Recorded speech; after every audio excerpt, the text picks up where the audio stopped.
He stood up, raised his champagne glass, and smiled like a man about to deliver a toast. But what came out of Russell Delaney's mouth wasn't a tribute to our daughter. It was a declaration of war. I'd decided to start a new chapter in my life. Without Margaret.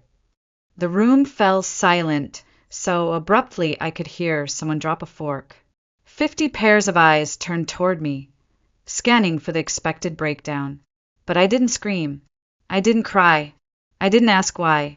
I simply looked at him, nodded once, and reached into my purse. The envelope I slid across the white linen tablecloth was cream-colored, thick, unassuming. Russell blinked at it, momentarily confused. "What's this?" he asked, still holding the glass midair. "A little something for you to read later," I said softly, not even bothering to hide the steel beneath my calm. Across the table, Fiona, our daughter, still in her cap and gown, stared at her father like he had grown horns. Her eyes searched mine for answers I wasn't ready to give. Not yet. Today was still her day. I leaned over and kissed her cheek. "I am so proud of you," I whispered. "No one gets to steal that from you." Then I stood up, smoothed the navy silk of my dress, and turned to the room.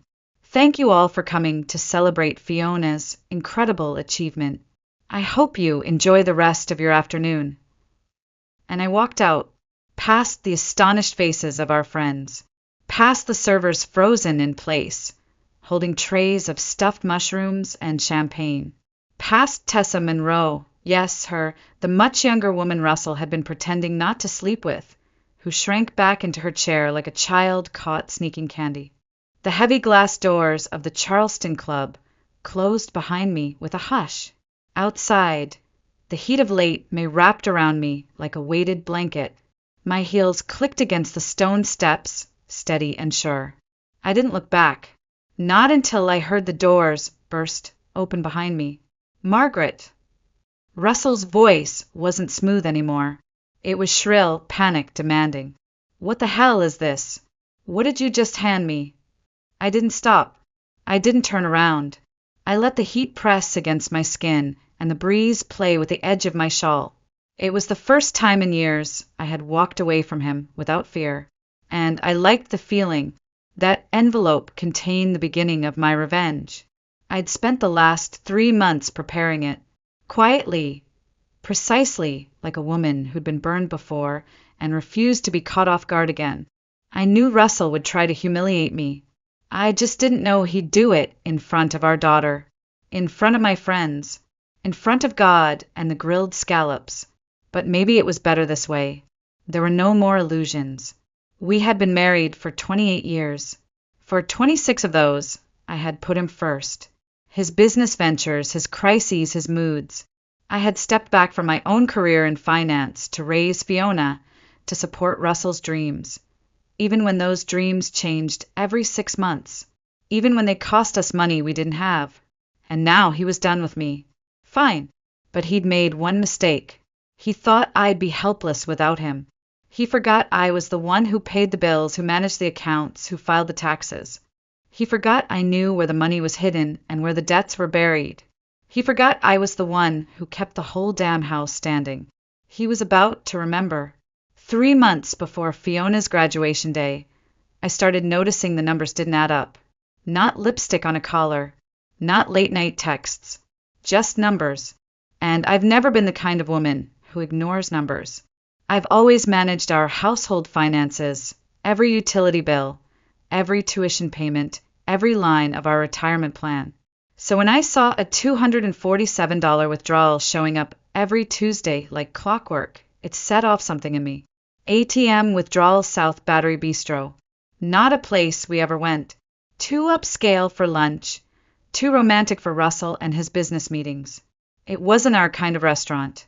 It was the kind of place where anniversaries happened. Or affairs. I didn't confront him. Not yet. Not because I was afraid, but because I knew how Russell operated. He was slippery with words, quick to accuse me of overreacting, dramatic, insecure. No, if something was going on, I needed evidence. I needed leverage. So I waited. I started printing out our bank statements, weekly, highlighting every unusual transaction. I called the bank and confirmed he'd recently opened a new personal account, something he hadn't even mentioned. A small account, slowly fed by transfers from our joint fund. The amounts weren't large enough to be noticed by someone distracted, but I wasn't distracted. I was paying attention. And then I saw her, Tessa Monroe, at a community fundraiser in mid-March. She wasn't supposed to be there, at least not in that dress, wearing that necklace. It was a delicate rose gold chain with a moonstone pendant from a boutique in Savannah where Russell had once bought me jewelry for our 20th anniversary. He claimed they stopped selling that style. I guess they just stopped selling it to me. Tessa was young, early 30s, loud laugh, polished nails, always networking just a little too hard. I'd brushed her off in the past as one of Russell's professional hangers-on, but now she wore that necklace like a trophy. And I knew. Still, I didn't yell. I didn't make a scene. I made an appointment with an attorney. "Do you have a prenup?" he asked after skimming the folder I brought in. "Russell insisted on it," I replied. "And does it include a fidelity clause?" "It does. And it doesn't expire." The attorney smiled faintly. "Then we have a very strong start." From that day forward, I built a case. I documented every transaction, every reservation, every purchase that didn't line up. I screenshot messages when Russell left his phone unlocked, messages about finally being free, about beachfront homes, about how he'd tell me everything right after Fiona's graduation, because I wouldn't make a scene in public. He really thought I'd just sit there and take it, that I was too soft, too proud, too old to fight back. He underestimated the woman who once paid our mortgage on a single income while he found himself. He forgot who carried this family through every failed venture, every financial drought. I printed everything, organized it into a black zippered binder, and slid it beneath my bed. I didn't talk to anyone, not my sister-in-law Rachel, not even Fiona. I didn't want her final semester clouded by family scandal. But every time Russell smiled at me across the dinner table, I remembered the restaurant receipts. Every time he kissed my cheek in front of friends, I remembered the hotel bookings. Every time he claimed we needed to cut back before retirement, I remembered the $6,000 bracelet charged to a card I didn't know he had. I didn't cry. I planned. Because when a man decides to humiliate you publicly, you only get one chance to decide how the world sees you. And I had already made up my mind. He would regret underestimating me. By early April, I stopped hoping Russell would come clean. That hope had died somewhere between the fake business lunches and the weekend real estate seminars that never showed up on his calendar. What replaced it wasn't rage. It wasn't heartbreak. It was focus. I was done reacting. I was ready to respond with precision. April 3rd, I met with my attorney again.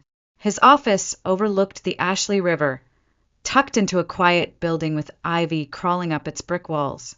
Inside, everything was polished mahogany and soft lighting. But I wasn't there to feel comfortable. I was there to finalize a strategy. "I want the divorce papers filed the morning of Fiona's graduation," I said. He blinked, caught off guard. "You don't want to wait until after?" "He's planning to announce he's leaving me that afternoon," I replied. "I just want to beat him by 6 hours." He leaned back, gave a low whistle. "He doesn't know you've caught on." "No," I said. "He still thinks I'm in the dark. That's what makes it fun." We filed the petition that afternoon. Everything was prepared, signed, and time-stamped, sealed until it would be served at 9 a.m. on graduation day. No one would know until it was too late for him to maneuver. Back at home, Russell was chipper. That evening, he poured wine like we were still in some second honeymoon phase. He joked about Fiona's future and told me how proud he was of her. I watched him over the rim of my glass, cataloging every lie that slid so easily from his mouth. What's the word for that moment when you finally stop loving someone, whatever it is? I reached it that night. In mid-April, I discovered more. The beachfront condo in Isle of Palms. He'd toured it with Tessa 3 times. The leasing agent had left a voicemail confirming Mr. and Mrs. Delaney's application. I called back and politely corrected them. There was no Mrs. Delaney on that lease. Not the one they thought, anyway. I let it slide. I wanted them to think everything was going according to plan. I updated my files, bank records, signed affidavits, timeline breakdowns. I knew if this ever went to court, Russell would claim I was hysterical or vengeful. So I left a paper trail even a judge couldn't ignore. The final detail? A copy of the prenup. I found it in our home safe, tucked behind tax records he hadn't looked at in years. His own signature, clear as day, next to the clause he'd once insisted on. Infidelity voids claim to shared property, including primary residence. He'd written that clause to protect himself from me. Now it would protect me from him. I slipped a clean, notarized copy into a cream envelope and slid it into my purse. The same purse I would carry to Fiona's graduation lunch.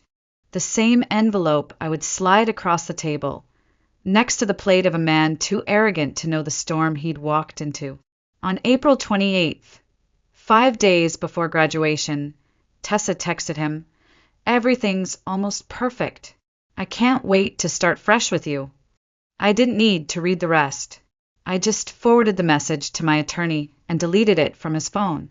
Not because I was covering for him, but because I wanted him to be completely unprepared when everything unraveled. Russell thought he was setting the stage for a grand exit. He had no idea I'd already written the final act, and when the curtain fell, I'd be the only one standing. The morning of May 3rd dawned like any other spring morning in Charleston. Hazy light seeping through the bedroom shutters, the low hum of cicadas already buzzing beyond the glass. The kind of morning that begged for calm, but I wasn't calm. I was ready. I woke at 5:45 long before Russell. He snored gently beside me, blissfully unaware that by the time he stood up to deliver his little "I'm leaving you" speech, I'd already made mine. In legal ink. I took my time getting dressed. Navy silk dress, pearl earrings, low heels. Simple, classic, appropriate for a mother attending her only child's college graduation. But everything I wore that day had been chosen like armor. Not to impress, to hold me together. By 7:30, I was in the kitchen brewing coffee. My hands moved automatically, pour, stir, sip, but my mind was racing through details. The file folder was zipped inside my purse. The envelope was ready. The court clerk would release the petition in 90 minutes. By 8:10, Russell stumbled in, yawning, stretching like nothing in the world was off balance. "You're up early," he said, reaching for a mug. "Big day," I replied, keeping my voice steady. He smiled and kissed my cheek like we were still a team. "Can you believe she's graduating already?" I could. I'd believed in Fiona since she was 6 and explained compound interest better than her father ever could. "We should leave by 9, he said. I made a reservation for lunch afterward. Little surprise I put together. You'll love it." I smiled. I didn't ask where. I already knew. He thought he was leading me into a setup. A perfectly curated scene to announce our separation in public, soften the blow with smiles and champagne flutes. Make himself the hero of the narrative. Instead, I was the one guiding him straight into a minefield he didn't even know existed. At 9 a.m. sharp, I received the text, filed and sealed. "Good luck today." It was from Philip, my attorney. Short and clean, like everything about this plan. Russell was still getting ready. I stepped out onto our back porch, watching the sunlight rise over the garden I had kept alive for 15 years, while he flitted from one failed venture to another. I remembered planting those hydrangeas during his entrepreneurial sabbatical, which turned out to be 6 months of fishing trips and craft beer tastings with men half his age. I wondered if he even remembered the color of those blooms. At 9:40, we pulled out of the driveway. I sat in the passenger seat of the SUV we'd once picked out together like it was a dream car. He chatted about Fiona, about moving to the coast, about nothing at all. Every word just noise now, hollow and irrelevant. Fiona's graduation was held in the outdoor amphitheater at Charleston University. Rows of folding chairs, students in caps and gowns buzzing with nervous energy. I held my breath when I saw her. Our daughter, radiant, confident, alive with possibility. She spotted us from a distance and waved. I smiled and waved back, but a part of me broke. Because Fiona didn't know what was about to happen. She didn't know that the man who had promised to be her anchor would rip our family apart within the hour. And she didn't know that I'd been keeping that storm at bay for months, just long enough for her to walk across that stage without shame in her heart. The ceremony passed in a blur. Applause, speeches, camera flashes. Fiona's name echoed through the loudspeaker, and the crowd cheered. My hands ached from clapping. My face ached from smiling, but I held it together for her. Afterward, we took photos. I stood between them, one arm around Fiona, the other loosely draped around Russell. I doubt I'll ever look at those pictures again, but I posed for them anyway, because some things you do for your child even when your soul is splintering. At 1:15 p.m., we walked into the Charleston Club. Private dining room, linen-draped tables, chilled champagne waiting. I could smell the ocean through the tall windows. The table was set. The guests were seated. The silverware gleamed. Russell stood to speak, and I smiled. Russell tapped his glass with a spoon. The soft chime echoed through the dining room like a warning bell. Conversations faded. Chairs stilled. Even the waitstaff paused near the doors, sensing something out of place. Everyone, he said, beaming like a politician, thank you for joining us today to celebrate our daughter's incredible achievement. Fiona, we're so proud of you. She smiled, unsure, sensing something off. Russell lifted his champagne glass higher. And since we're all here, I wanted to take a moment to share something personal. Something life-changing. I felt the eyes shift toward me before he even spoke the next words. I've decided, he said, pausing for dramatic effect, to begin a new chapter of my life, one where Margaret and I will be going our separate ways. There it was, a quiet gasp from somewhere to my left, a clink of glass on wood. Fiona's face fell, confusion flickering into horror. Russell, I said softly. He turned, surprised I was speaking at all. I reached into my purse. From it, I pulled the cream-colored envelope, the same one I'd sealed 3 weeks earlier, after double-checking every clause, every asset line, every timestamp. I set it beside his plate. Neat. Deliberate. What's this? He asked, his confident facade twitching. Something for you to read later. My voice didn't waver. Fiona looked between us, mouth slightly open. Her cap still rested askew on her curls, and her eyes, those eyes I'd once watched in a hospital bassinet, were wide with panic. I turned to her, brushed a curl from her cheek, and smiled. This is still your day, sweetheart, I whispered. Don't let anyone take that from you. Then I turned to the room. My voice was even, measured, like I was reading a thank you card rather than unraveling a marriage. Thank you all for being here to celebrate Fiona. She's earned every bit of this joy. Please enjoy your meal. And I walked out. I didn't look back. Not when the chatter turned into whispers. Not when Russell's voice stammered behind me. Not when someone dropped a fork. The club's heavy wooden doors shut behind me with a dull thud. Outside, the air was thick and warm. Charleston in May. A little cruel. A little beautiful. I stepped out into the sun, pulled my shawl tight, and finally exhaled. Behind me, footsteps. The door burst open. Margaret! Russell's voice had changed. No longer smooth and controlled. It was shrill now, threatening. What the hell is this? He barked, waving the envelope in one hand like it might catch fire. What did you do?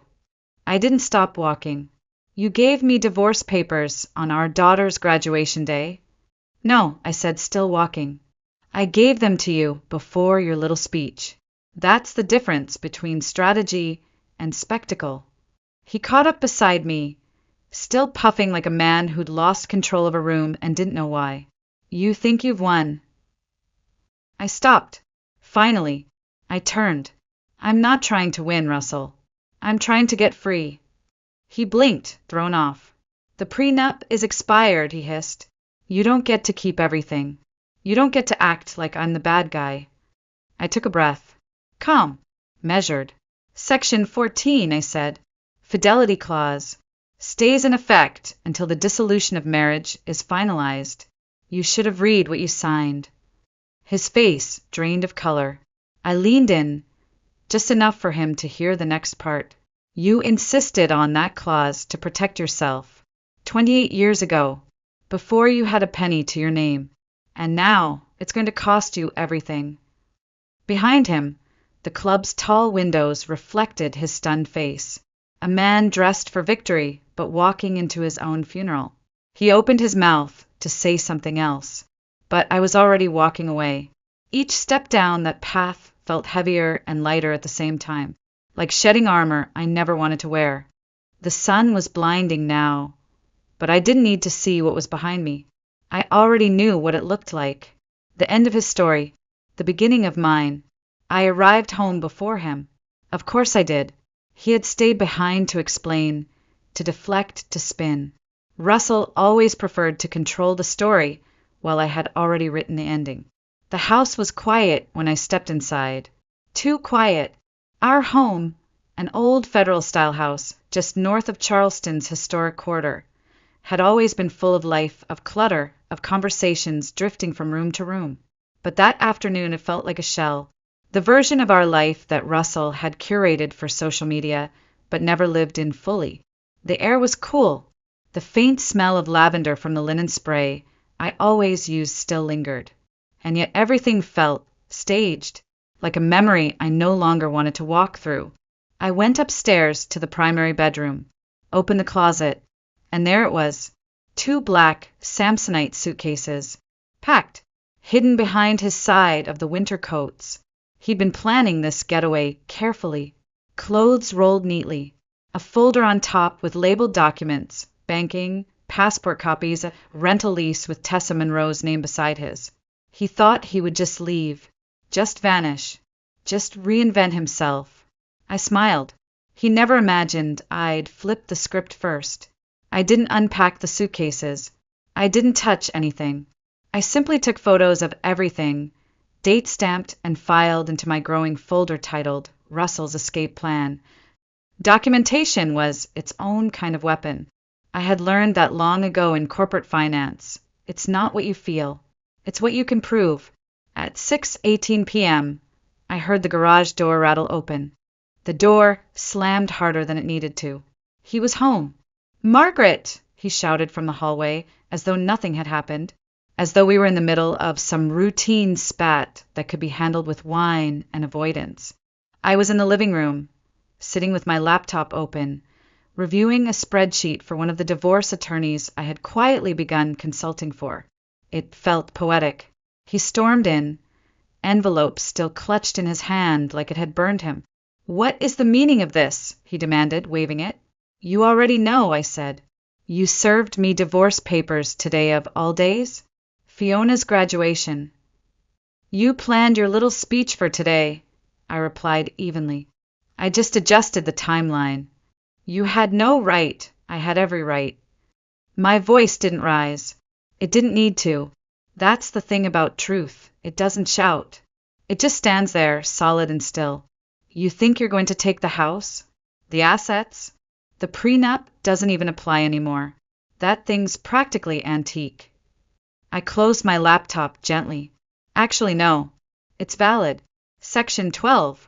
The fidelity clause is enforceable for the duration of the marriage. You signed that, Russell. You insisted on it. He blinked hard. The realization was starting to sink in.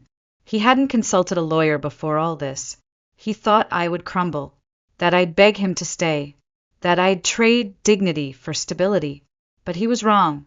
I stood and walked toward the fireplace, where our wedding photo still sat on the mantel.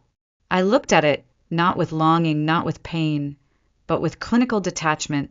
"I spent 28 years protecting this family," I said quietly, "while you took risks, while you flailed and wandered and reinvented yourself every 6 months. I waited for you to land. And you never did. He didn't speak. Not right away.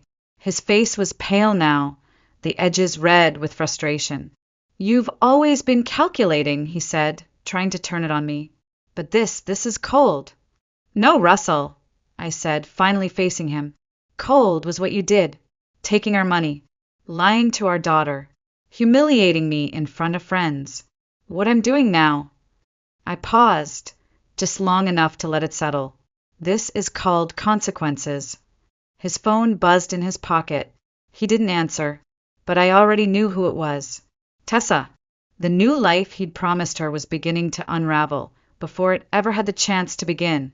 I left that night, not because I had to, but because I wanted him to sit in the silence of the house he'd planned to abandon me in.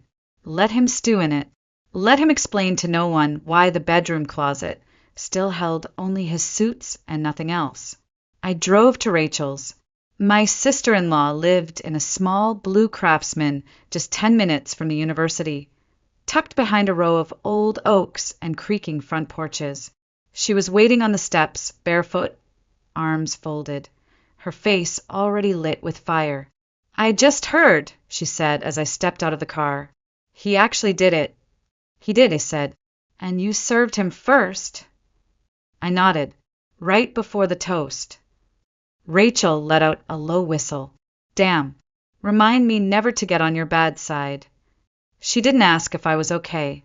Rachel never wasted words on questions when the answer was obvious. Instead, she opened the door, led me inside, and poured wine without speaking. We settled into her sunroom, surrounded by old books, mismatched cushions, and the faint scent of lemon polish. I remember when he made you sign that prenup, she said after a while, swirling the wine in her glass. He was so paranoid, so sure he was going to be rich someday. He was protecting himself from the woman who paid for his first startup, I replied. The irony writes itself. We laughed, not because it was funny, but because the alternative was screaming. At 9:17 p.m., my phone buzzed. Fiona. I stared at the screen for a moment before answering. Mom. Her voice cracked immediately. I'm here, I said. I'm coming over. You don't have to. I'm already in the car. She hung up. 15 minutes later, she arrived still in her dress, her heels in one hand, mascara streaked down her cheeks like war paint. She stepped inside and fell into my arms like she used to when she was little. After scraped knees, bad dreams mean girls. Why didn't you tell me? She asked, voice muffled against my shoulder. Because I didn't want to ruin your semester, I said softly. Or your day. Dad did that anyway, she muttered. We sat on Rachel's couch, Fiona tucked against my side, legs curled beneath her like she had just come in from the cold. I knew something was off, she whispered. He's been distracted for months. Distant. Always texting. I didn't say I told you so. I didn't say anything. Rachel walked in with more wine and a plate of crackers, set them down quietly and left us alone. And then I told Fiona everything. The transfers, the restaurant bills, the fake business trips, the real estate viewings, the photos, the texts, the prenup. I watched her face change as the puzzle pieces locked into place. Shock turned to anger, anger to grief, grief to clarity. She shook her head slowly. I was working 2 jobs this semester. He told me money was tight. He let me believe we were struggling. I nodded. While shopping for beachfront property with someone who calls you that girl from the first marriage. She inhaled sharply. I'm sorry I didn't tell you sooner, I said. I wanted to protect you. I still do. I'm not mad at you, Fiona said. I'm just mad. That's okay. Be mad. She looked up at me. Are we going to be okay? Yes, I said, but not overnight. Her eyes filled again, but she wiped them fast. Then her jaw set. Her voice dropped. He's telling everyone you've gone crazy. I didn't blink. Let him. He's saying you plotted this for months. I did. She blinked at me, but not for the reasons he thinks. I showed her the text from my attorney. The prenup clause, the financial timeline, the black zippered folder, now sitting on Rachel's dining table like a loaded weapon. Fiona exhaled, slowly nodded, and said the words I'll never forget. Good. Then let's finish what he started. The doorbell rang at 10:12 p.m. Rachel peeked through the side window and groaned. You've got to be kidding me. She turned to me. It's him. I rose from the couch, heart steady now. Not racing. Not afraid. Just ready. And he's not alone, Rachel added, voice colder now. Tessa's with him. Fiona stood beside me before I could stop her. I want to be here for this. Rachel opened the door. Russell stepped in first. Face flushed, tie loosened, eyes already scanning for weakness. Tessa followed behind, arms crossed, heels clicking on the hardwood. She wore a silk blouse and that moonstone necklace again, like it meant something. The living room felt too small all at once, filled with too much noise, too much ego. Rachel leaned against the doorframe, arms crossed, silent but coiled. Russell spoke first. Margaret, we need to talk. By all means, I said, talk. He cleared his throat, eyes darting to Fiona. This doesn't involve her. Fiona scoffed. You blew up our family during my graduation lunch. You don't get to decide who's involved anymore. He shifted uncomfortably. This has gotten out of control. You froze the accounts. You're dragging this into court. This wasn't how it was supposed to go. How was it supposed to go, Russell? I asked. You blindside me in public, walk off into the sunset with your girlfriend, and still keep half of everything. His jaw clenched. Tessa placed a hand on his arm. Greg, maybe. I told you not to call me that in front of them, he snapped, brushing her off. Fiona raised an eyebrow. Did you seriously think you could control all of this? That mom would just accept it. Russell ignored her. Turned to me. You always said we were a team. I nodded. We were. Until you changed teams. You're being vindictive, he said. This isn't you. You never knew me, I replied. You knew the version of me that kept quiet so the family didn't collapse. Rachel snorted. Guess what, Russell? It collapsed anyway. He turned on her. Oh, please. You never liked me. She shrugged.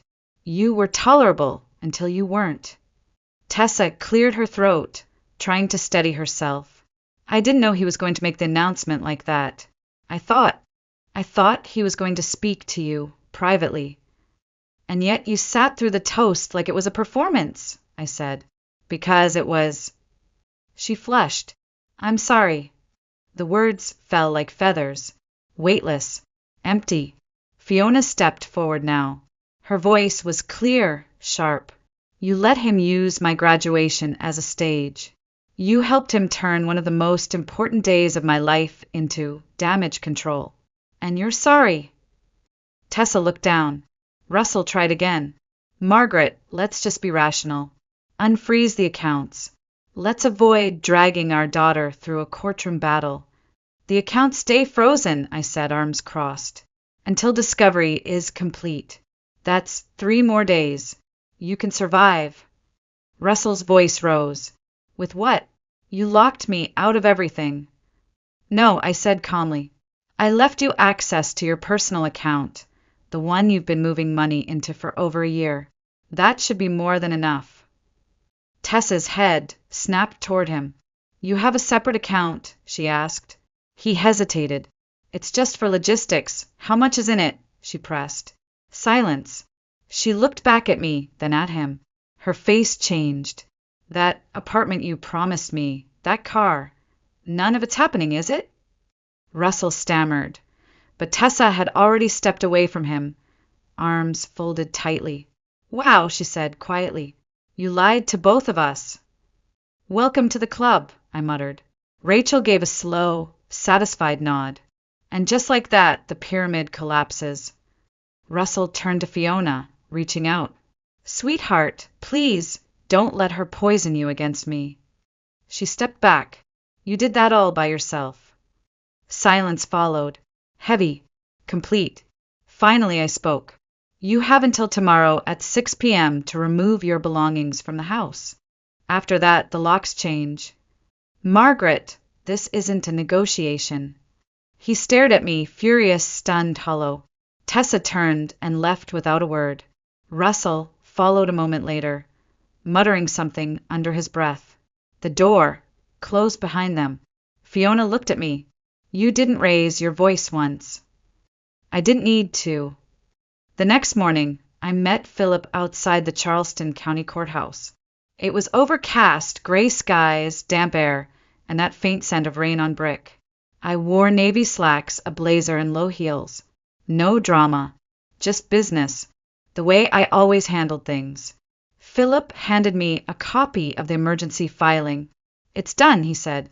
Discovery opens Monday. You'll have full access to trace the offshore transfers. And the freeze? I asked. Upheld. He can't touch joint funds, investment accounts, or real estate equity until we're through the full hearing. I nodded. Good. Philip glanced at his watch. He's going to panic. That's the point. By noon, the fallout had already started. Rachel called me from work. Her voice was low, urgent, thrilled. You're not going to believe this, she said. Tessa's packing up her desk. She just stormed out of her office. Told someone she was lied to about everything. I didn't laugh. Not yet.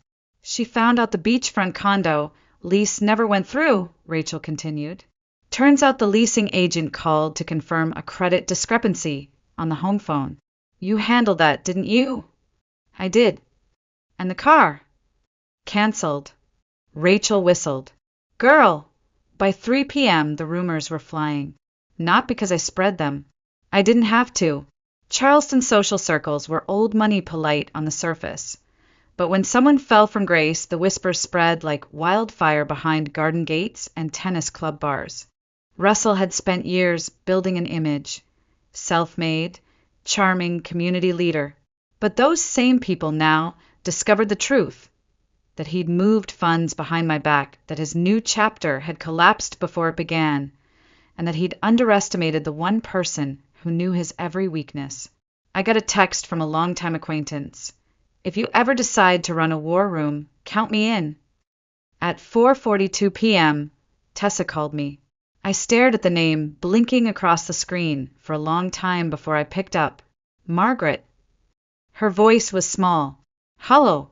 I'm sorry to bother you. I didn't know who else to call. I waited. I moved in with him, she said. I believed everything he told me. About you. About Fiona. About the money. I stayed silent. I didn't know the prenup was real. I didn't know he was using me as a prop to make his exit look justified. She sounded broken. I'm not looking for sympathy, she added quickly. I just wanted to say I'm sorry. For your daughter. For how today went. For being stupid. I let the pause stretch. Then I said, I appreciate the apology. I don't need it, but Fiona might. She sniffed audibly. He promised me a future. Said you were the one keeping him from it. He was the one keeping himself from it, I replied. He always was. Silence. Then, he said you'd come after him for everything. I didn't have to come after him, I said. He handed it all to me in a folder 28 years ago. Another pause. Then, he's not who I thought he was. No, I said, but now you are. She didn't respond, just hung up. I stared at my phone for a long while, then turned it off. Set it face down. Let the silence settle like dust. That evening, Fiona came home with 2 bottles of wine and takeout from our favorite Italian place. You should have seen his face today, she said, unwrapping garlic knots. He was flailing. Did he try to defend himself? Worse, he tried to rewrite the story. Told one of my professors you'd manipulated him into marrying you. I raised an eyebrow. Did he mention I funded his first business? No, but she Googled him. We laughed, and for the first time in a long time it felt real. No masks, no pretending, just mother and daughter, starting over. By 9 p.m., we were sitting on the back porch, feet up, wine half gone. You know what the best part is, Fiona said. He thought he had the upper hand, right up until you slid that envelope across the table. I smiled. That envelope, I said, wasn't just the end of our marriage. It was the beginning of your empire. The hearing was set for Tuesday, May 9th. The rain came early that morning, soft and steady, tapping against the courthouse windows like a slow drumbeat. I arrived 15 minutes early with Philip, my attorney, binder in hand, calm as stone. Not a shred of makeup out of place, not a single paper missing. Russell arrived at 9:01 a.m., late, flustered, wearing a wrinkled blazer that still had the tag thread hanging from the cuff. His new attorney, some fresh-faced associate from a corporate firm in Mount Pleasant, trailed behind him like a lost intern. He hadn't hired a family lawyer. He didn't think he'd need one. That was his first mistake. We sat at opposite tables in a courtroom that smelled faintly of mildew and cheap carpet cleaner. The judge, a silver-haired woman named Justice Elkins, entered with the quiet authority of someone who'd seen too many men like Russell crash into their own egos. She adjusted her glasses, flipped through the file, and looked up. This is regarding the financial emergency motion in Caldwell versus Caldwell, she said, eyes sharp. Mrs. Caldwell, your filing indicates a violation of the financial transparency clause in the prenuptial agreement. Is that correct? Philip stood. Yes, Your Honor. We've provided documentation of systematic fund transfers, unauthorized joint account activity, and evidence of marital infidelity, activating Section 12 of the prenup. Justice Elkins turned to Russell. Do you contest the validity of the agreement? His lawyer cleared his throat. We believe the prenup has expired due to the length of the marriage. She nodded, flipped to Section 18, and read aloud. This agreement shall remain valid for the duration of the marriage and any legal proceedings stemming from its dissolution. She looked over her glasses at Russell. Seems airtight to me. Russell leaned in to whisper something to his lawyer, who nodded. But his ears were red now, his posture sinking. And the evidence of concealed funds? She asked. Philip handed over our file. Over $78,000 transferred discreetly across 9 months. Itemized with bank statements, dates, and corresponding restaurant and lodging charges for his extramarital partner. Justice Elkins skimmed the folder. Did you seriously think this would go unnoticed, Mr. Caldwell? I didn't mean, Russell began, but the judge cut him off with a raised hand. I've ruled on more than 300 divorce hearings, and I've yet to see a man dig his own grave so cleanly. She set the file aside. The freeze on joint accounts will remain in place. The court finds probable violation of financial disclosure terms and upholds the infidelity clause. Russell's jaw dropped. Additionally, she continued, the primary residence shall remain in Mrs. Caldwell's possession pending the final settlement. All vacation and investment properties tied to joint accounts will be reviewed under marital asset division guidelines. Philip leaned toward me. You're winning. I didn't smile. Not yet. But I exhaled for the first time that morning. Russell's face had gone from red to gray. His lawyer looked like he wanted to disappear into his own file folder. The judge banged the gavel once. Final hearing set for June 12th. Court is adjourned. Outside, the rain had stopped. Russell caught up to me in the hallway, one hand clutching his file, the other shoved deep in his pocket. Margaret, please, he said. We don't have to do this in court. We can figure something out. I turned slowly. You had months to figure something out. You chose secrecy, deception, humiliation. I made a mistake. No, I said, calm and cold. You made a decision, and now you get to live with it. He looked like he might say more, but he didn't. Just stood there, shoulders caved, soaked by consequences he never thought would reach him. Philip and I walked away without looking back. That night, I poured myself 1 glass of wine and stood at the kitchen window, watching water drip off the hydrangeas. I had once built a life with a man who lied with confidence and smiled while he did it. But now, piece by piece, I was building something else entirely. And he was left with the ruins. It was the second Sunday after the hearing when Rachel called again. Her voice, as usual, carried the delicious edge of barely contained glee. "She's gone," she said. "Packed up, moved out, told everyone at the office she needed to find herself again." I didn't have to ask who. "Tessa. She leave him a note?" I asked, sipping my tea. "Nope," Rachel replied. "She left him a cold cup of coffee and an empty apartment." I chuckled. That's one way to end a fantasy. Apparently, after the preliminary hearing, things had unraveled fast. The vacation condo had fallen through due to credit issues.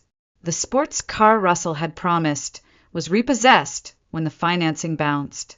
And worst of all, for his ego at least, Tessa had realized she wasn't getting the glamorous second wife life she'd been sold. She wanted beachfront walks and cocktail parties. What she got was overdraft fees and frozen assets. By June, she was gone. I never heard from her again. Russell tried, of course. He sent emails, long, rambling ones, blaming the lawyers, blaming me, blaming miscommunication. At one point, he even blamed Fiona, as if her disappointment had somehow been a betrayal.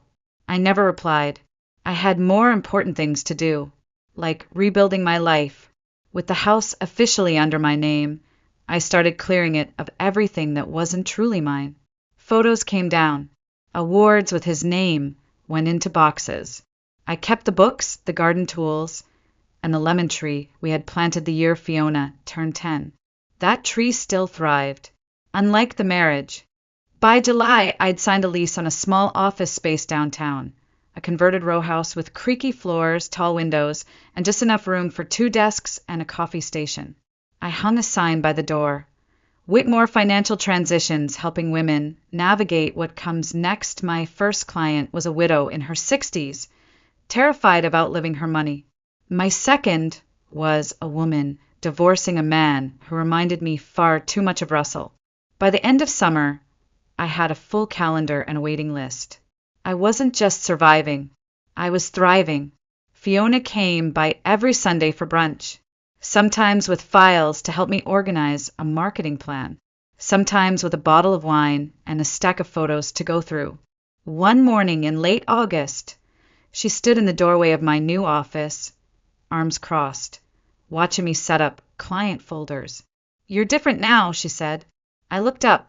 "Good different, or—" She smiled. The best kind. Like you finally took off a heavy coat you didn't realize you'd been wearing for decades. I paused, hand still on a binder. She was right. I had spent so many years protecting, softening, smoothing, keeping Russell afloat, keeping Fiona unaware, keeping the image intact. Now I was just me. No mask, no script, no man explaining my value for me. That night, I sat alone on the back porch again. The air was still. The lemon tree rustled faintly in the dark. I thought about everything I had lost, and realized I hadn't lost anything I truly needed. Russell had underestimated me, so had almost everyone else. But in that quiet evening stillness, I finally understood something I'd never dared admit before. I hadn't just gotten my life back. I had created one I actually wanted. The final hearing fell on a Monday, June 12th. It would have been our 29th wedding anniversary. I didn't mark it on the calendar. I didn't wear anything symbolic. No black dress, no red lipstick. Just a navy suit, low heels, and the calm composure of a woman who had nothing left to prove. Russell arrived looking like a man hollowed out. His tan had faded, the cocky smirk replaced by sunken eyes and slack shoulders. The ring was gone from his finger, but the indentation remained, a pale circle where something used to be. His new attorney, a more seasoned family lawyer this time, carried 2 thick binders. I brought one. That was enough. The courtroom was nearly empty. Just us, our lawyers, the judge, and a bailiff who looked like he'd rather be anywhere else. Judge Elkins didn't waste time. The court has reviewed all submitted documents. I find the prenuptial agreement valid and enforceable under South Carolina law, including the infidelity clause. Russell shifted. The division of assets shall proceed as follows. Mrs. Caldwell retains the primary residence, 70% of joint investments, and full access to her retirement accounts. I remained still. Mr. Caldwell retains personal possessions, the contents of his private account, and business holdings as outlined in Exhibit G. I already knew what Exhibit G said. The business was worth very little now. He'd lost 2 contracts after word got out. His credit was shot, and Tessa, as Rachel later told me, was now dating a real estate developer in Mount Pleasant. The gavel came down like a quiet ending. Divorce finalized, Judge Elkins said. Best of luck to you both. I gathered my bag, nodded to Philip, and turned to leave. But Russell followed me into the hallway. Margaret, he said, his voice rough. Wait. I paused. He looked smaller. I just wanted to say I'm sorry. I studied him, the man who had once promised me forever, then offered me nothing but silence and betrayal. You said that before, I replied. I know.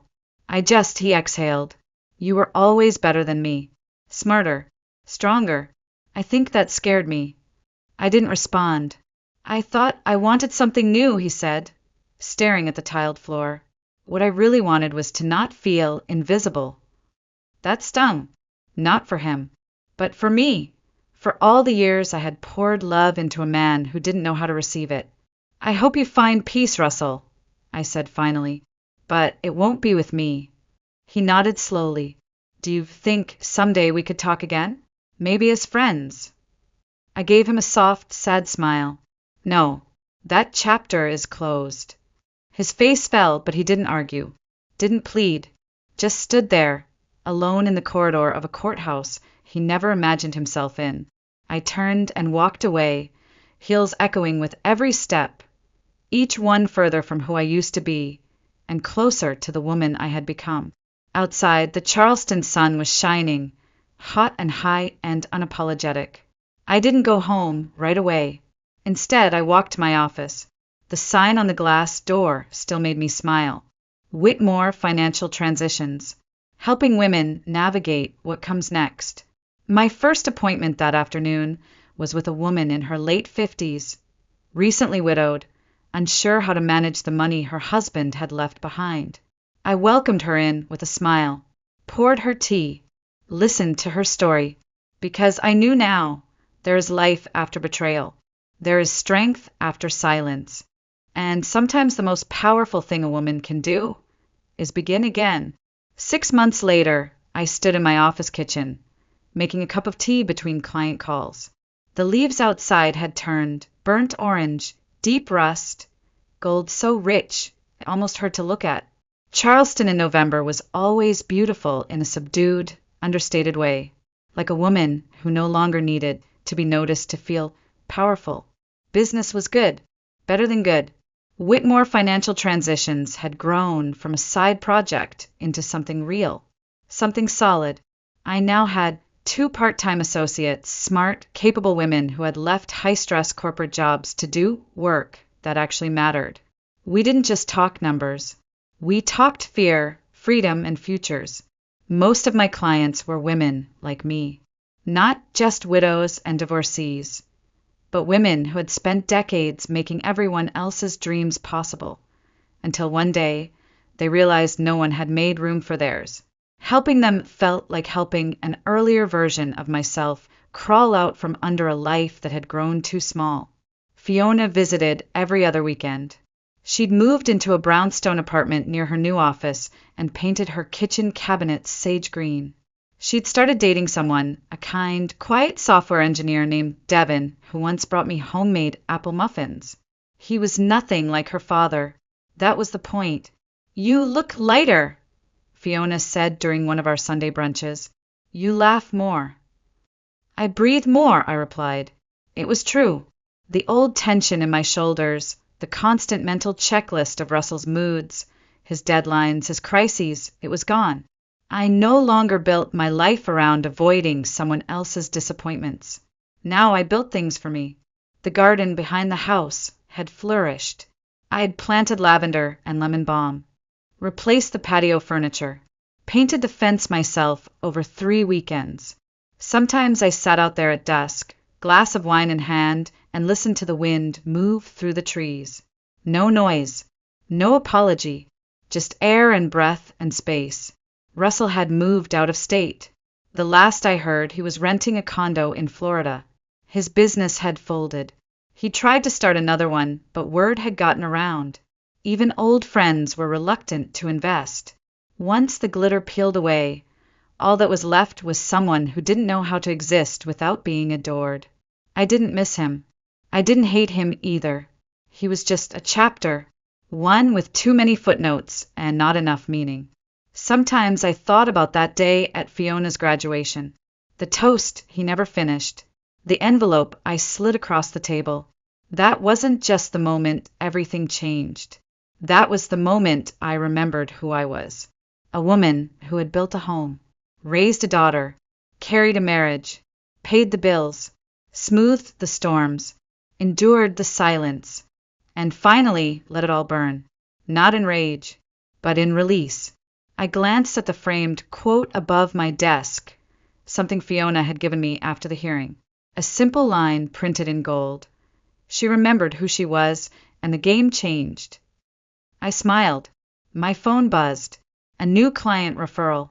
A woman in her early 60s, recently divorced. Scared. I sent a warm reply and scheduled her consultation for Thursday. Then I took a breath, looked out the window, and stepped into the next part of my life. The crystal chandeliers glimmered above my head like frozen fireworks, casting their cold reflections onto the polished marble floor of the Grand Lexington Hotel in downtown Chicago. The room smelled of money and ego, colognes too sharp, champagne too expensive, and conversations too calculated. I hadn't been back in this world for years, and yet, standing at the entrance of my father's 60th birthday gala, I felt like I had never left the suffocating familiarity of it all. But it wasn't the luxury or the faces that made my heart stop. It was the name tag waiting for me at the reception table. Emily Carter, the family disappointment. Printed in sleek, tiny serif font. No emotion. No irony. Just facts, apparently. The plastic card sat there, smug and indifferent, like it had every right to exist. I stared at it for a long moment, hoping my eyes had read it wrong. I blinked. Once. Then again. Still there. Still cutting. Still cruel. I could feel the blood drain from my face as my fingers hovered above it. Behind me, laughter erupted. Sharp, familiar, and unmistakably deliberate. I didn't need to turn around to know it came from Vanessa, my father's wife, the woman who made sure I was always reminded of where I stood in this family, on the outside. I looked up slowly and met her eyes across the room. She held a glass of white wine. Her lips curved in a smirk that barely pretended to be polite. Her perfectly styled blonde hair caught the chandelier's light, as did the diamonds on her wrist. Her expression was satisfied. She had won something again. My hand trembled as I picked up the name tag, the plastic cold against my skin. A part of me wanted to snap it in half, to throw it on the marble floor, and let the sound shatter the silence. Another part wanted to march over to Vanessa and pour her overpriced wine down her gown. But I knew better. This game had rules, and I had learned them the hard way. Vanessa always provoked in public, but if I reacted, even once, I'd be labeled the unstable one, the bitter daughter, the disappointment, just as she had written. So I smiled, small and steady, then placed the name tag back on the table. Not because I accepted it, no, but because in that moment I understood something deeper.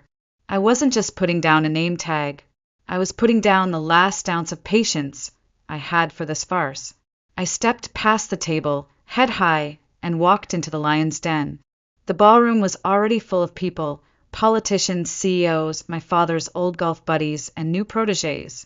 Everyone looked as if they had stepped out of a catalog, silk gowns, tailored tuxedos, fake smiles.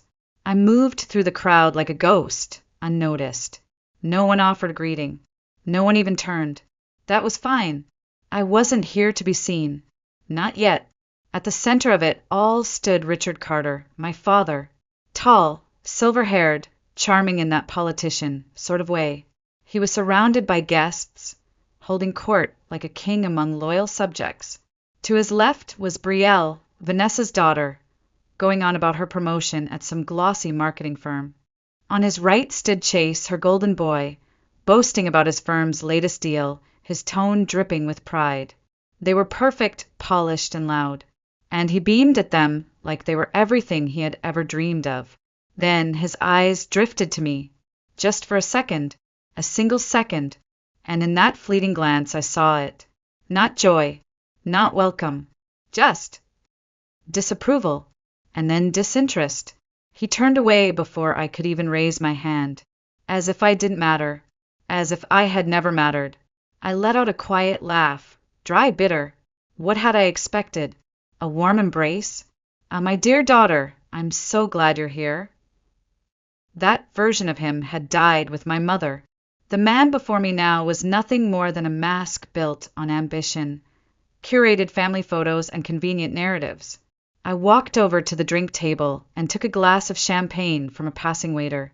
The stem felt fragile between my fingers, but I didn't let them see my hand shake. I wouldn't give them that. I wouldn't let them know that it still hurt, that I still cared, because I didn't come here to be accepted. I came here to say goodbye. I wasn't always the disappointment. There was a time, brief and warm, when I was everything to someone. Her name was Margaret, my mother. She had soft hands and a voice like quiet summer rain. She used to call me her little warrior because even as a toddler I never backed down from anything, not even the playground bullies. She'd say it with pride in her eyes and a gentle laugh that made me believe I could take on the world. My earliest memories are filled with the scent of cinnamon rolls baking in our tiny Minneapolis kitchen, with the clink of teacups on rainy afternoons, and with the way her arms wrapped around me during thunderstorms. I used to believe that love like that could never disappear, that it was the kind that stayed, the kind that outlasted even time. But I was wrong. When I was 10, cancer came like a thief in the night. It stole her slowly, not all at once. First her energy, then her smile, and eventually her voice. The last time I heard her say, "I love you," was in a hospital room where the walls smelled like bleach and the machines beeped like they were counting down to goodbye. My father held her hand, but he never cried, not even once. I thought he was just trying to be strong for me. But now, looking back, I wonder if he had already started letting her go long before she ever slipped away. She passed in early spring. The snow hadn't fully melted yet, and everything outside our house looked dead and waiting. I remember sitting at her funeral in a stiff black dress, my legs swinging because they didn't reach the floor. People patted my head and whispered how strong I was. I didn't feel strong. I felt like someone had opened up my chest and taken something I couldn't name. Only a few months later, Dad brought Vanessa home. He didn't call her his girlfriend. He said she's a friend from work. But friends don't stay overnight. Friends don't slowly start replacing the photographs in the hallway. And friends don't wear your mother's perfume, walk through your mother's kitchen, and sit in her place at the dinner table. The first time Vanessa met me, she bent down in her pristine ivory coat and hugged me with the enthusiasm of someone being watched. "We're going to be such a happy family, Emily," she said, her voice honeyed and bright. "We're going to love each other so much." I believed her. God help me, I wanted to believe her. But love, I learned, has terms and conditions in some households. It started small. She'd forget to make a plate for me during dinner parties. She'd call me Margaret by accident, then correct herself with a laugh that never reached her eyes.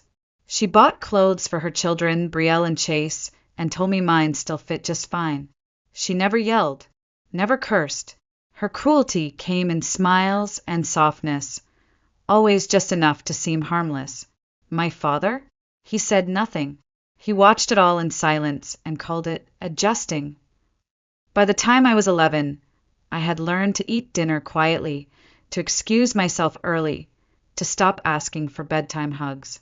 I remember standing by the window once, watching the rain pour, and hearing Vanessa tell my father in the kitchen, "She's just acting out. It's normal grief. She'll grow out of it." But I didn't grow out of it. I grew around it, like vines twisting around broken wood. My grief didn't shrink. It settled, and in its place came a quiet understanding. I was no longer the center of my father's world. I was not even on the map. When Chase spilled juice all over my school project, Vanessa handed me the mop. "You're the big sister, Emily. Be responsible." When Brielle threw a tantrum at dinner, I was the one sent to my room to set an example. And on the night of my 12th birthday, when I sat waiting for Dad to come home with the cake he promised, he never showed up. He was at Chase's piano recital. Vanessa said I should understand. It was important to him. That's when the words started forming in my head. Quietly at first, like an echo I couldn't place. Disappointment, not because I had failed, but because I had become inconvenient. At 13, I stopped talking during dinner. At 14, I stopped inviting friends over. At 15, I stopped hoping he'd show up at my soccer games. And by 16, I had perfected the art of being invisible. They didn't push me away in one sudden act. They wore me down by inches, and one day I just disappeared. By the time I turned 18, I had one thing left that still felt like it belonged to me. My future. Not the kind sculpted by family dinners or holiday cards, but one I had slowly carved out on my own. My mother, ever the planner, had started a college fund for me when I was born. Every month, she set aside what little she could. My father used to tease her about it. "She's still in diapers, Margie," he'd say, laughing. "Let's worry about college when she learns to read." But Mom had just smiled and whispered to me, "One day, this will get you far away from here." It was the only thing she left behind for me that couldn't be erased. Her photos had been moved, her recipes discarded. Even her name stopped being said out loud. But that fund, those carefully saved dollars, remained. Or so I believed. Senior year came. I had applied to 5 universities and been accepted to 3. My heart was set on Northwestern. Still close to home, but far enough to finally breathe. The acceptance letter arrived on a cloudy Tuesday morning, and I remember holding it in my hands like it was something holy. I carried it into the kitchen, where Dad sat reading the paper and Vanessa sipped coffee like a queen overseeing her kingdom. "I got in," I said, unable to keep the smile from my face. Vanessa looked up, one eyebrow raised. "Oh, to where?" "Northwestern," I replied. There was a pause, then a tight-lipped smile. "That's ambitious." I turned to Dad. "We can start the paperwork for the fund, right? The tuition deposit is due in 2 weeks." His paper rustled as he folded it slowly. "Emily," he said, like my name tasted foreign, "we need to talk about that." My stomach dropped. "The fund," I said, suddenly cold. "What about it?" He didn't meet my eyes. "I used it." It took a second for the words to land. "Used it?" I repeated. He nodded, calm as ever. Chase needed help with his tuition. It was an opportunity he couldn't miss. I stared at him. "That was my money." "You're smart," he said. "You'll get scholarships. You're resourceful, Emily. You always were."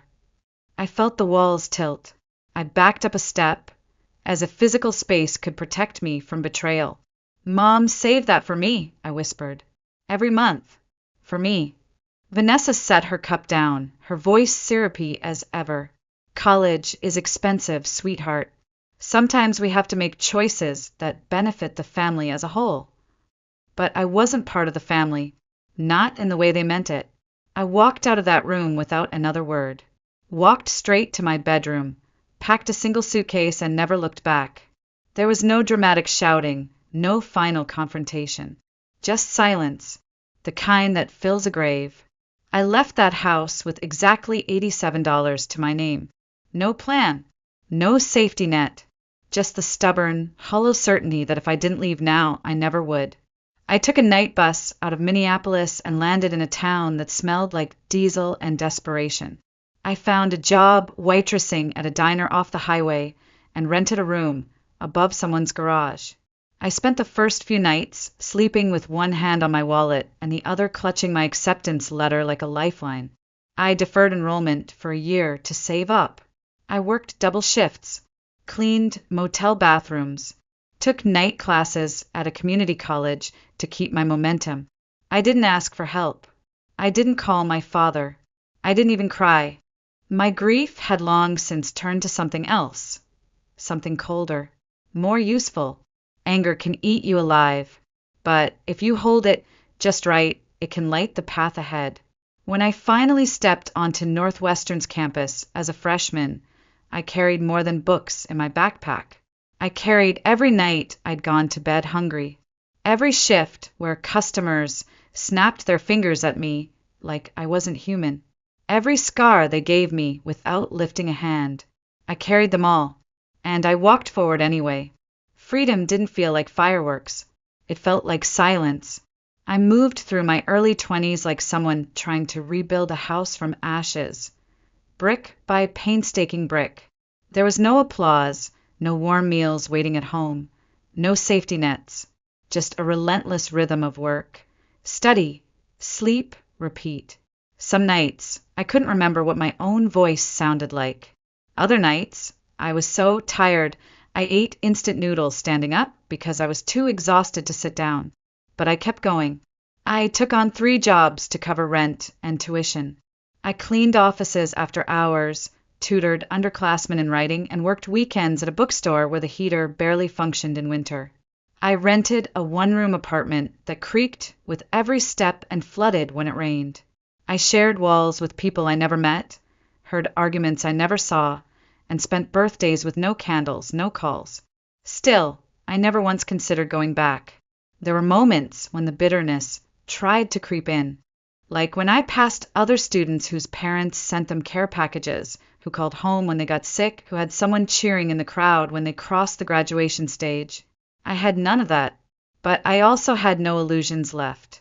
The people who should have stood beside me had made their choice a long time ago. I was never really part of their picture, just a smudge they tried to paint over. I channeled all of it, every scar, every cold night, every dismissive look, into building something they couldn't touch. By 24, I had completed my degree in human-centered design. Not only did I graduate, but I finished top of my class. A professor I once tutored in grammar became my mentor and helped me land my first freelance contract with a small tech startup.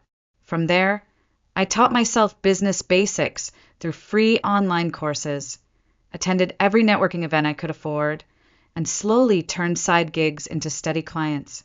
1 year later, I registered my own business, Carter Design Studio. I almost changed the name, but part of me wanted to keep it, not to honor them, but to reclaim it, and I didn't stop there. I reinvested every dollar I earned.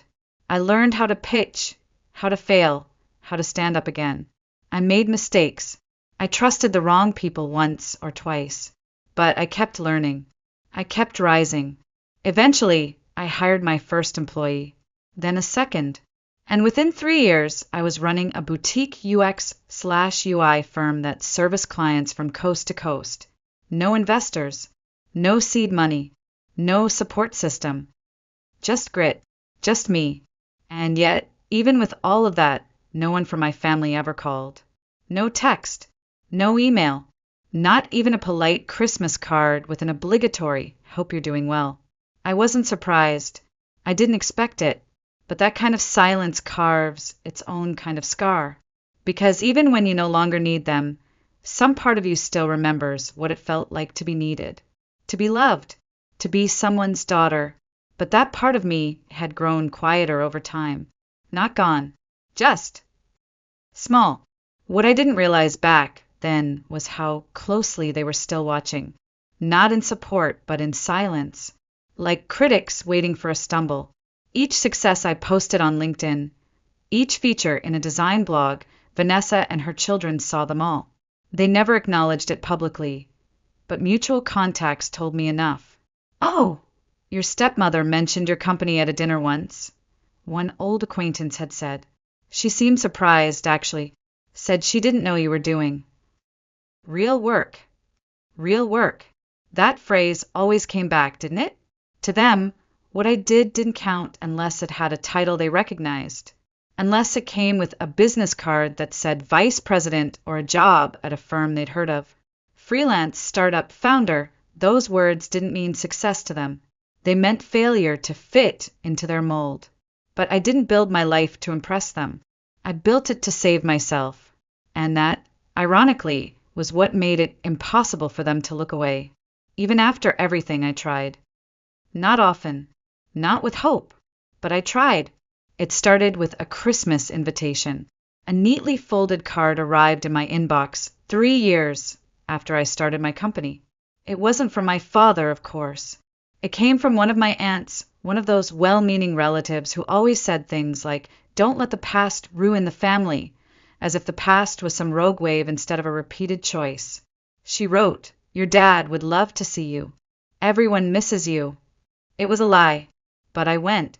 I told myself it was curiosity, maybe closure, maybe the final confirmation that I wasn't overreacting all those years ago. I wore a navy wool coat, a cream scarf, simple makeup. I looked like a woman who knew who she was. I brought a small gift. I even practiced my smile in the mirror before walking in. The moment I stepped through the door of the old family home, I felt it. That shift. Like walking into a room where you're not welcome, but too polite to be asked to leave. Vanessa greeted me with a surprised blink, followed by a slow smile that didn't reach her eyes. "Emily," she said, drawing out the syllables like they tasted foreign. "You made it." I handed her the gift. She didn't open it, just placed it on the sideboard with a distracted nod before calling out, "Brielle, look who's here!" Brielle emerged from the living room wearing a designer sweater and a diamond ring so large it could blind someone in direct sunlight. She gave me a once-over before offering a quick, "Hey," and going right back to her conversation about her wedding venue in Italy. Chase stood by the fireplace, drink in hand, bragging about the startup his friend's father had invested in, calling it entrepreneurship, while never mentioning he hadn't put in a single hour of actual work. And my father? He was standing beside the tree, dressed in one of his trademark suits, talking to a neighbor about property taxes. When he saw me, his expression didn't change. Not even a flicker of emotion. He walked over, glass in hand, and said, "Still doing that freelance work, huh? No hello. No how have you been. Just that." I smiled politely, the way you do when someone insults you to your face and expects you to thank them for it. "Actually," I said, "I run a UX design studio. We just closed a contract with a Fortune 500 company." He raised his eyebrows mildly. "Well, I suppose that's something. But if you ever want a real career, I know some people." A real career. There it was again. To him, success was a suit, a desk in a building with glass walls, a title printed on a corporate letterhead. He couldn't see past that. Wouldn't see past that. I could build an empire, and it still wouldn't be enough, because it wasn't his way. That night I left early. I didn't say goodbye. I walked out into the snow without looking back. But the invitations kept coming. Birthdays, anniversaries, Brielle's engagement party, Chase's graduation. Always the same script. Always the same coldness, dressed in polite conversation. Each time I returned, I told myself I was stronger now, that I wouldn't let them touch me, but somehow it still stung. Because no matter how far I had come, they only saw who I used to be. The quiet girl in the corner, the extra place setting at the table, the daughter who didn't quite belong. They never once asked how I'd survived, how I'd built something from nothing, how I'd paid for every textbook, every dentist appointment, every month of rent on my own. No one wanted to hear that story, because to hear it would mean admitting they'd been wrong. So I stopped going. I blocked Vanessa's number. Let Brielle's messages sit unread. When a cousin texted to ask why I wasn't coming to Chase's promotion party, I typed 3 words and never hit send. Because I'm done. Eventually, the invitation slowed. The silence became mutual. And for a while, I thought that was the end of it. Until the gala. My father's 60th birthday. The night that name tag appeared. The night they finally realized I wasn't just the daughter they'd discarded. I was the woman they underestimated. And this time, I wasn't going to walk away in silence. The music swelled around me, violins, soft jazz, chatter like distant thunder. A waiter passed with a silver tray of champagne flutes, and I took one without thinking. The crystal was cold against my fingers. I stared at the bubbles, rising and bursting one by one, the way small things always seem to disappear before anyone notices.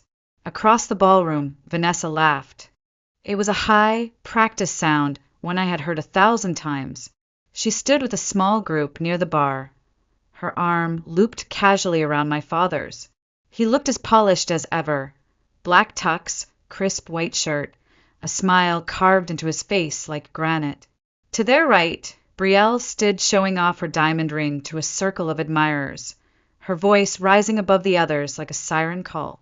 "Dad paid for the whole wedding," she said. "But of course, that's just what parents do when their children have potential." I took a sip of champagne, letting the bitter taste sit on my tongue longer than necessary. Potential. That word again. It had followed me all my life, but never as something I had. Only something I lacked. A standard I failed to meet. A justification for why they gave everything to Brielle and Chase, and left me to claw my way up from nothing. And yet here I was. Not broken. Not bitter. Standing taller than ever. I heard the clink before I saw who did it. A gentle tap of crystal against glass. The signal that a speech was coming. A hush fell over the room as my father stepped forward, raising his glass. "Thank you all for coming," he began, voice smooth, steady. 60 years. It's a strange milestone.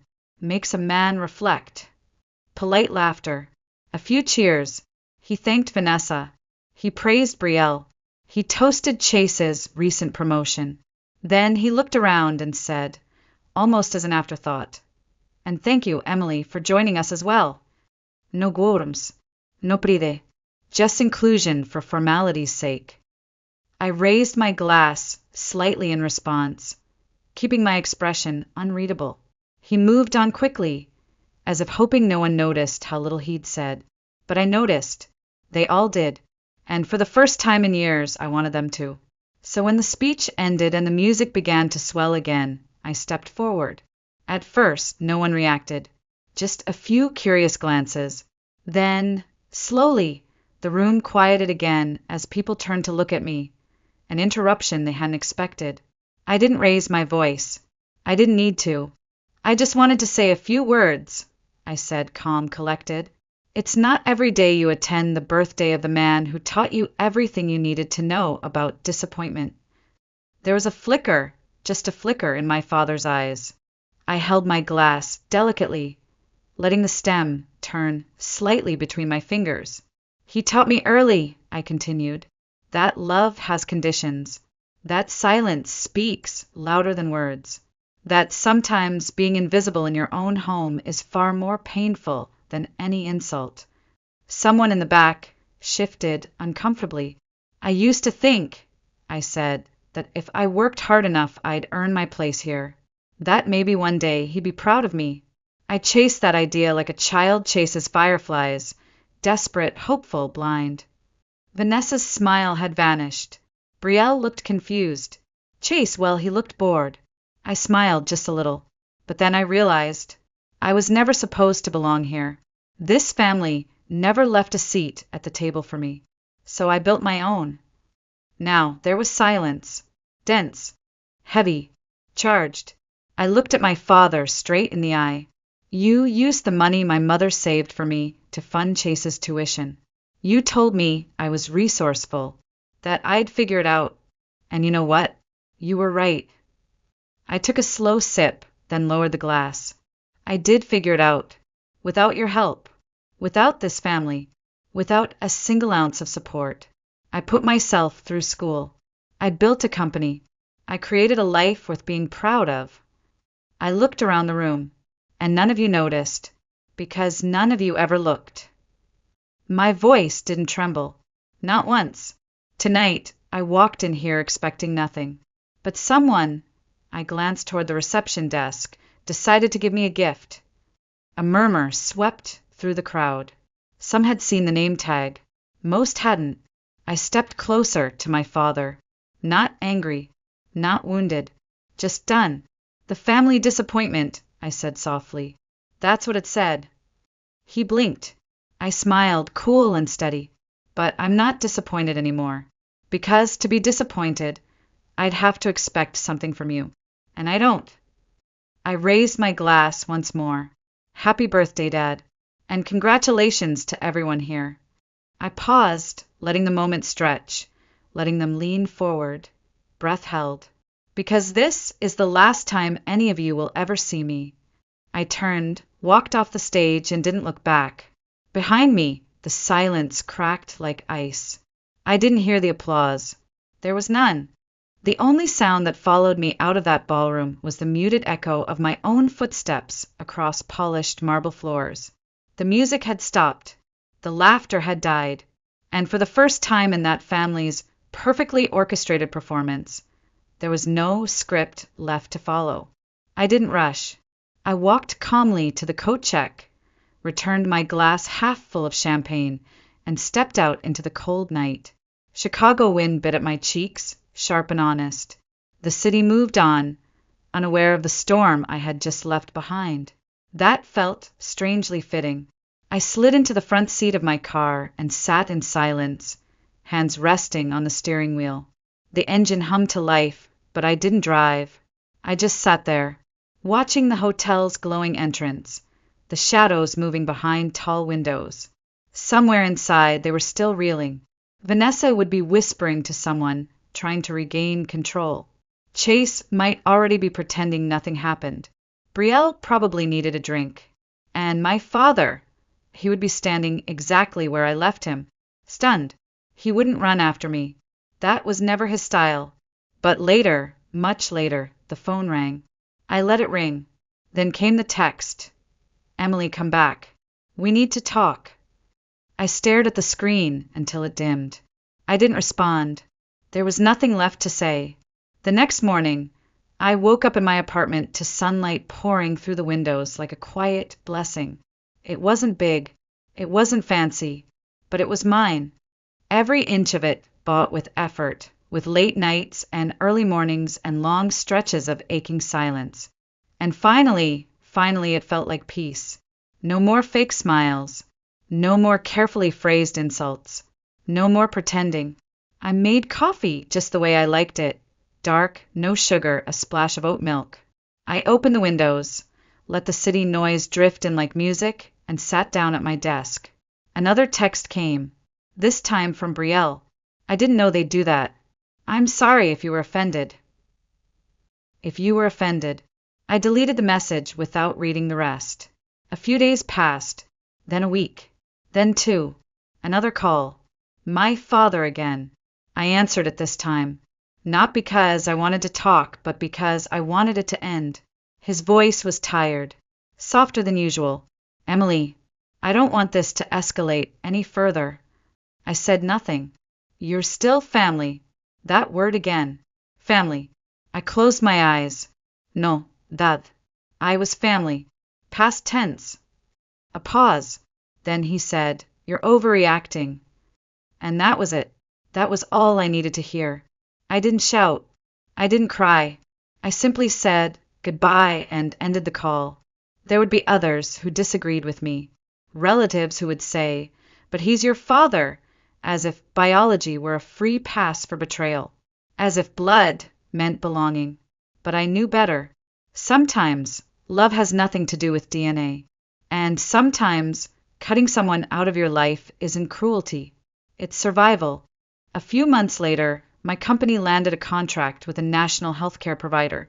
The press release was shared across every platform. A reporter reached out for an interview. I declined. I didn't need recognition. I didn't need headlines. All I wanted, finally, was quiet. And I had it. Now, when I think of my father's face at that party, frozen, pale, lips parted mid-reaction, I don't feel pride. I don't feel anger. I feel something simpler, something lighter, closure, the kind that doesn't come with apologies or hugs, the kind you give yourself when no one else will. He called me the family disappointment, but I was never the one who failed. He did. He failed to see me. He failed to choose me. He failed to love me when it mattered. And that's not something you ever really get back. So I moved on, not because it didn't hurt, but because it did. And I survived anyway.